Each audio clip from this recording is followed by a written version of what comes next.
اعوذ باللہ من الشیطان الرجیم بسم اللہ الرحمن الرحیم صلی اللہ علیہ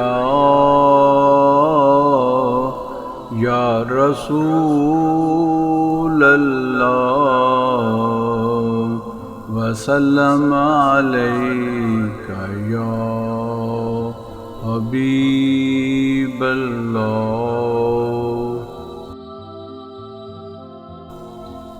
کجای شام محیودی کجای چرا در مردم چشمم نیایی تو مخمور شراب کبریائی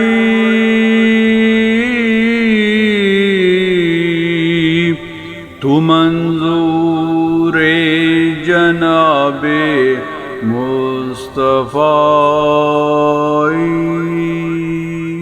آپ کہاں ہو اے شاہ محی الدین، آپ کہاں ہو؟ میری آنکھوں کی پتلیوں میں کیوں نہیں سماتے ہو؟ آپ اللہ تعالیٰ کی وحدت کی شراب سے مخمور اور مستغرق ہو، اور آپ جناب مصطفیٰ صلی اللہ علیہ وآلہ وسلم کے منظور نظر اور محبوب ہو۔ سبحان اللہ۔ یہ سب کہتے ہیں کہ عباد نے ایک دفعہ کہا کہ میں شیخ عبد القادر جیلانی رضی اللہ تعالیٰ عنہ کی وفات کے بعد زندہ رہوں گا اور ان کے حال کا وارث بنوں گا۔ تب شیخ رضی اللہ تعالیٰ عنہ نے اس کے ہاتھ کو پکڑ لیا اور فرمایا کہ اے عباد، میں تجھ میں اور تیرے غرور میں تیر پھینکوں گا اور اپنے ہجر کے گھوڑوں کو چھوڑوں گا کہ تیری صفائی کی چراگاہ جولانی کریں۔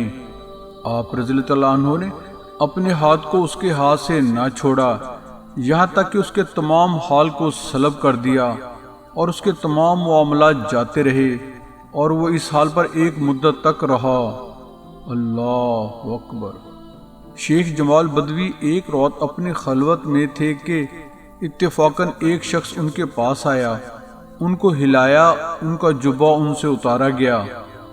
ان کو ایک نور معلوم ہوا جو لطیف اور بہت سفید ہے، وہ سنتا اور دیکھتا اور سمجھتا ہے۔ ان کو عالم ملکوت کی طرف اٹھا کر لے گیا، ان کو ایک ایسی مجلس میں لے گیا کہ جس میں مشائخ کی ایک جماعت تھی۔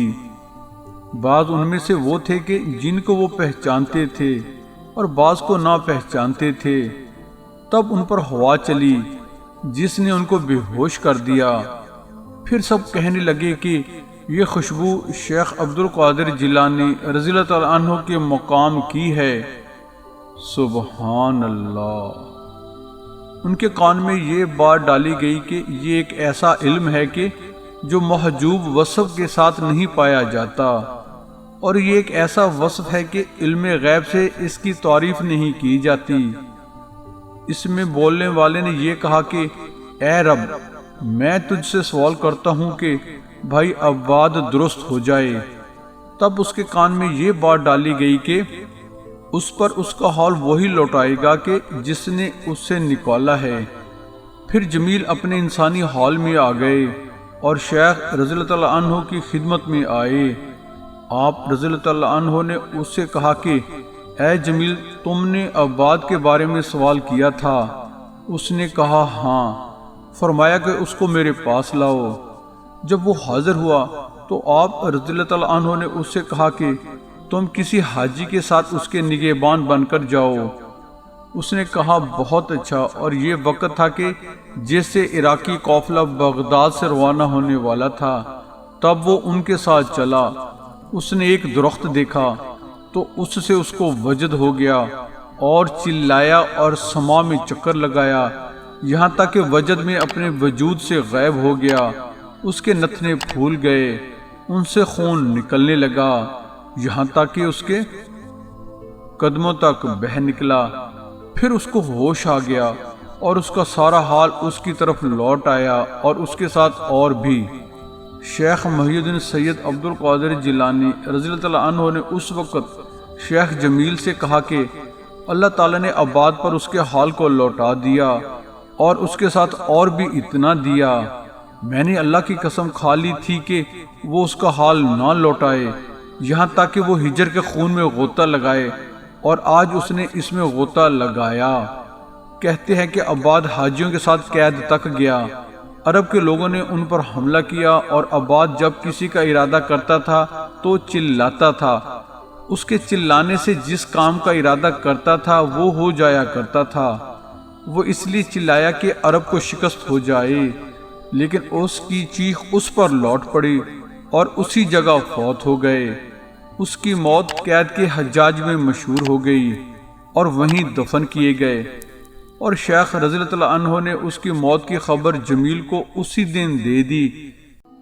یہ اقتباس حضرت امام ابو الحسن شتنوفی الشافعی رحمۃ اللہ علیہ کی کتاب بہجت الاسرار سے لیا گیا ہے۔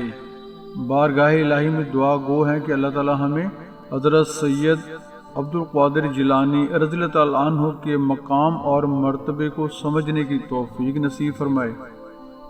بہن اور بھائیو، ایک لوویبل ریکویسٹ ہے کہ ہمارے YouTube channel Islam TV by Waheed ji جی کو سبسکرائب کر کے بیل آئیکن پر کلک کر لیں، آل کو چیک ان کر لیں، ہماری ویڈیوز کو اپنے حلقہ احباب میں شیئر کریں۔ دعاؤں کی درخواست ہے، اللہ تعالی ہمیں ایک دوسرے کا خیر خواہ بنائے، آمین۔ جزاک اللہ۔